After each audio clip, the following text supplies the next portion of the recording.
નમસ્કાર વિદ્યાર્થી મિત્રો, આજે આપણે આ વિડીયોમાં દ્વિતીય સત્ર લેખિત મૂલ્યાંકન કસોટી 2025 અંતર્ગત ધોરણ 4માં જે ગુજરાતીનું પેપર છે એ પેપરના અભ્યાસ માટેનું મોસ્ટ આઈએમપી પેપરનું સંપૂર્ણ સોલ્યુશન કરવાનું છે. વિદ્યાર્થી મિત્રો, જો તમે અમારી ચેનલ ઉપર નવા હોય તો ચેનલને સબસ્ક્રાઈબ કરી લેજો, જેથી કરીને નવા વિડીયો તમને ઝડપથી મળી શકે. પ્રશ્ન નંબર 1માં આપેલું છે, આપેલા વાક્યોમાં શબ્દ વચ્ચે યોગ્ય જગ્યા છોડી અર્થપૂર્ણ વાક્ય બનાવો.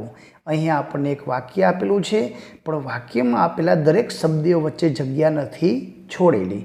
તો આપણે યોગ્ય જગ્યા મૂકીને એક અર્થપૂર્ણ વાક્ય બનાવવાનું છે. તો પહેલાંમાંથી વાક્ય બનશે, શાળા છૂટે એ ગમતું જ નથી. બીજામાં વાક્ય બનશે, બીજી વાર ભૂલ શું કામ કરો છો. ત્રીજું વાક્ય બનશે, પંખીના પીછા ખેંચીને હેરાન કરતો. ચોથો બનશે, દેશી રમતો તો રમવી જ જોઈએ.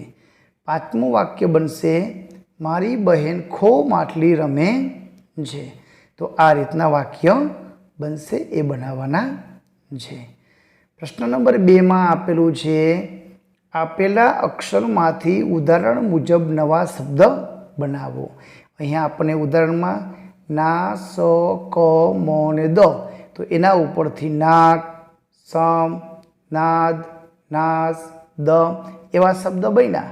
તો અહીંયા આપણને રા, ન, જ, અડ ને ત ઉપરથી તો રાજ બને, નળ બને, રાત બને, જળ બને, રાન બને. તો આવા શબ્દો બને. પ્રશ્ન નંબર 3માં આપેલું છે, પ્રશ્નોના જવાબ આપો. નંબર 1, બૌદ્ધરાજને તેની માતા શું કહેતી. તો જવાબ આવશે, બૌદ્ધરાજને તેની માતા કહેતી કે તું આ ગોફણથી કોઈને મારતો નહીં. નંબર 2, તૃપ્તિ અને અંશુલે કરેલ જાદુમાં તમને કયું જાદુ ગમે છે. તો તૃપ્તિ અને અંશુલે કરેલ જાદુમાં મને છરીથી લીંબુ કાપ્યું અને તેમાંથી લાલ રસ નીકળ્યો એ જાદુ ગમ્યું. એના પછીનો પ્રશ્ન આપેલો છે, દાદા કઈ રમતમાં એકા હતા કેમ. તો દાદા મારડી રમતમાં એકા હતા, કારણ કે તેનું નિશાન ક્યારેય ગલત છૂટ્યું ન હતું અને તેનો દડો ક્યારેય વાગ્યો ન હતો. નંબર 4, ધમાચકડી કરતાં કરતાં બાળક શું વીણે છે અને શું ભેગું કરે છે. તો ધમાચકડી કરતાં કરતાં બાળકો પથરા વીણે છે અને તેમાંથી ઠીકરી અલગ કાઢીને ભેગી કરે છે. નંબર 5, બચ્ચું બાવો બન્યો ત્યારે બા શું કરતી. બચ્ચું બાવો બન્યો ત્યારે બા રસોઈ બનાવતી હતી. પ્રશ્ન નંબર 4માં આપેલું છે, માગ્યા મુજબ જવાબ આપો. ઉદાહરણમાં બતાવ્યા પ્રમાણે લિંગ અનુસાર વાક્યમાં યોગ્ય ફેરફાર. ઉદાહરણમાં નીતા વાત કરી રહી છે, તો નીતાની જગ્યાએ મિત વાપરી, તો મિત વાત કરી રહ્યો છે. તો આ રીતે આપણે વાક્યમાં સુધારા કરવાના છે. કિંજલ ઘરની બહાર ગઈ. કિશન, તો કિશન ઘરની બહાર જઈ રહ્યો, બહાર ગયો.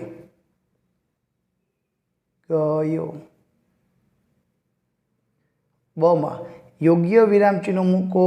તો કેમ પછી ઉદ્ગાર ચિહ્ન આવશે ને આ કામ નથી પ્રશ્ન ચિહ્ન આવશે. વાક્ય કયા કાળમાં છે. અમારો વર્ગ બહુ વિચિત્ર હતો. તો ભૂતકાળ, તો ભૂતકાળનું વાક્ય છે.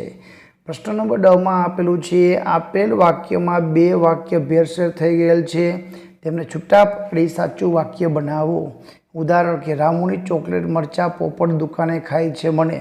તો રામુની દુકાને ચોકલેટ મળે છે, પોપટ મરચાં ખાય છે. તો શ્યામ ત્યારે હતો રખડતો, રામ હતો વાંચતો. રામ રખડતો હતો ત્યારે શ્યામ વાંચતો હતો. તો આ રીતનું વાક્ય બનાવી શકાય. નંબર ઈમાં આપેલું છે, આપેલ ખાલી જગ્યામાં યોગ્ય શબ્દ સંયોજક મૂકો.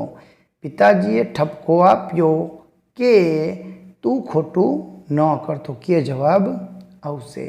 પ્રશ્ન નંબર 4માં આપેલું છે, વિદ્યાર્થી મિત્રો આપેલ ચિત્રનું વર્ણન તમારા શબ્દોમાં લખો। વિદ્યાર્થી મિત્રો, સરસ મજાની આપણને અહીં એક ગેમનું, એ ગેમમાં જે વસ્તુનો ઉપયોગ થાય એનું ચિત્ર આપેલું છે।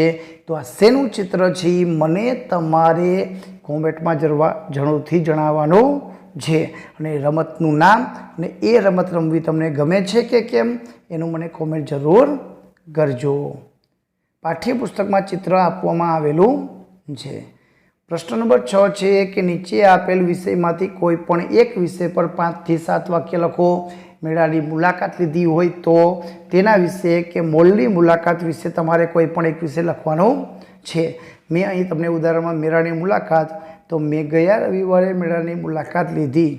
મેળામાં ઘણી બધી દુકાનો હતી। મેળામાં નાના અને મોટા ચકડોળ હતા। બાળકો ચકડોળમાં બેસવાની મજા કરી રહ્યા હતા। છોકરીઓ દુકાનોમાંથી ખરીદી કરી રહી હતી। મેળામાં રમકડા, આઈસ્ક્રીમ, નાસ્તા વગેરે ઘણી દુકાનો હતી। મેળામાં મદારી અને નટવાળા ખેલ બતાવી રહ્યા હતા।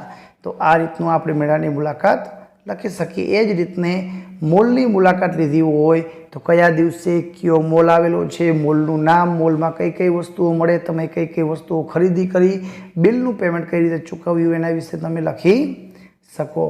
પ્રશ્ન નંબર 7 આપેલું છે, નીચે આપેલા વાક્યમાંથી યોગ્ય ભાવવાચક શબ્દ શોધીને લખો। ઉદાહરણમાં આપ્યું છે, મને ઠંડીમાં ધ્રુજતા ગલુડિયાને જોઈને ખૂબ દયા આવી। તો અહીંયા દયા છે ભાવવાચક સંજ્ઞા છે। બધા સાથે પ્રેમભર્યો વ્યવહાર કરવો જોઈએ, તો પ્રેમભર્યો શબ્દ। પશુ પક્ષી પ્રત્યે કરુણા રાખવી, તો કરુણા। મમ્મી ક્યારે મારા પર ગુસ્સો કરે છે, તો ગુસ્સો। મને ખોટું બોલનાર માણસ પ્રત્યે નફરત છે, તો નફરત। અને 5મામાં છે, કોઈની ભૂલ થાય તો ક્ષમા આપવી જોઈએ, ક્ષમા। તો વિદ્યાર્થી મિત્રો, આ હતું ધોરણ 4નું મોસ્ટ આઈએમપી ગુજરાતીનું પેપરનું સોલ્યુશન। વિડીયો ગમે તો લાઈક કરજો, અમારી ચેનલને સબસ્ક્રાઈબ કરજો। આભાર, ધન્યવાદ।